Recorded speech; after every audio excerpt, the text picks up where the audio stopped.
Hey guys, hope you guys are having a great day today. I just wanted to come to you for a few minutes and just kind of give you a little word of encouragement. If you tuned in last night to our online video, we were in Matthew chapter 7, and we talked about the two different kinds of foundations that Jesus referenced at the end of his Sermon on the Mount. And I wanted to share from you from Matthew chapter 8 today, because I think it kind of goes right along with that and everything that we're experiencing right now. But in thinking about it in Matthew chapter 8, where Jesus gets in the boat and the disciples follow him, and they're out in the water, and all of a sudden a storm blows in, and man, the boat's going crazy, and the waves are really high, and winds are blowing like crazy, and man, the disciples are freaking out. They're panicking at this point because they think they're going to die, man. They think this boat is going to sink, and this storm is just going to swallow them up. And meantime, Jesus is down in the bottom of the boat sleeping, and while the disciples are freaking out and everything, when they notice that, they're like, Jesus, why in the world are you sleeping, man? Why don't you just step in and do something in the midst of this storm? and the amazing thing is Jesus got up and he asked them, why are you so afraid? I mean, what are you afraid of? And then it says immediately Jesus rebuked the wind and the waves, and everything got calm.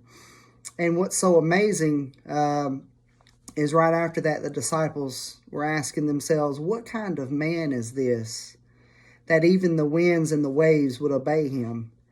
And, I wanted to take that and just kind of encourage you guys today that no matter what storms you might be facing, man, God is bigger than that. When we find ourselves in storms, that we can't control, a lot of times we don't really respond in a faithful way. A lot of times we respond just like the disciples did, and we panic and we freak out in the moment, and we ask God, please save us, because we doubt that he's going to see us through that storm, when all actuality is, if we would just trust him, and he would see us through it. So I kind of just wanted to give you guys three truths today to think about in those moments of the storm. And the first one is God has the power to overcome any storm that you're going to face. I mean, if the wind and waves don't concern him, then they shouldn't frighten you.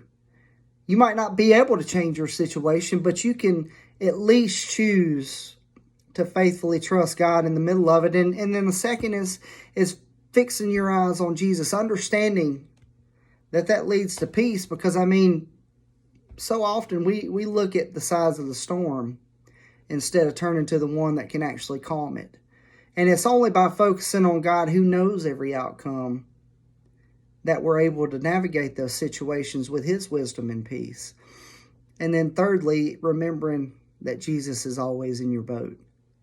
There's so many times where we feel alone and by ourselves, and understand that you're not alone. Jesus is right there with you. It's so easy to focus on our fears and thinking we can't control our future. But thankfully, man, Jesus knows your future, and he's right there by your side. And he's just calling you to live by faith, not by what you can see. Because if we're not careful, we can allow our circumstances to overshadow our Savior. And so I want to encourage you guys today, just to fix your eyes on Jesus, because it's as simple as making a choice. If you will choose to look to Jesus above everything else, you'll begin to see that the storms you're facing are not nearly as powerful as the Savior that you're choosing to walk through the storms with, and that's choosing to walk through those storms alongside you.